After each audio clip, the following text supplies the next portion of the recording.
Em test máy cho anh lên ở dưới dòng riêng Kiên Giang nha. Anh này là sửa chữa điện tử. Mua cái bộ chọc tay bao kẽm 0.3 này.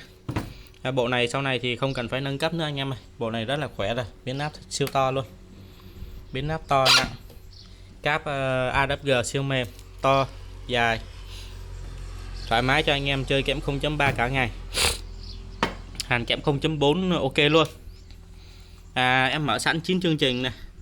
Mà em cài sẵn cho anh là 3 loại kẽm 0.3, 0.25 và 0.2 này, tùy theo nhu cầu mà mình về mình cài lại nhé. Em test kẽm 0.3, em mới test đây. Cái kẽm này là kẽm 0.2 chập đôi, thì anh nào cần máy hàn 0.4 thì cứ liên hệ em nhé.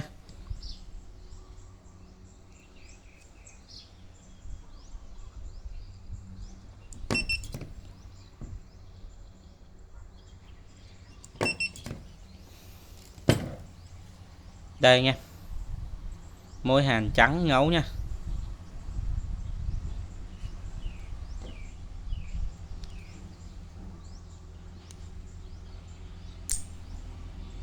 Quá tuyệt vời luôn.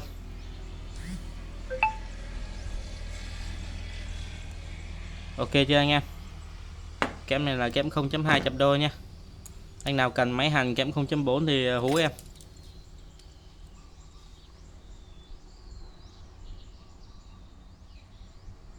Ok ha. Mối hàn này là không thể chê vào đâu được, vừa trắng vừa chặt. Máy hiện tại thì em còn có 2 bộ thôi nha. Đây, full bộ về cắm điện thôi. Anh nào cần thì liên hệ em.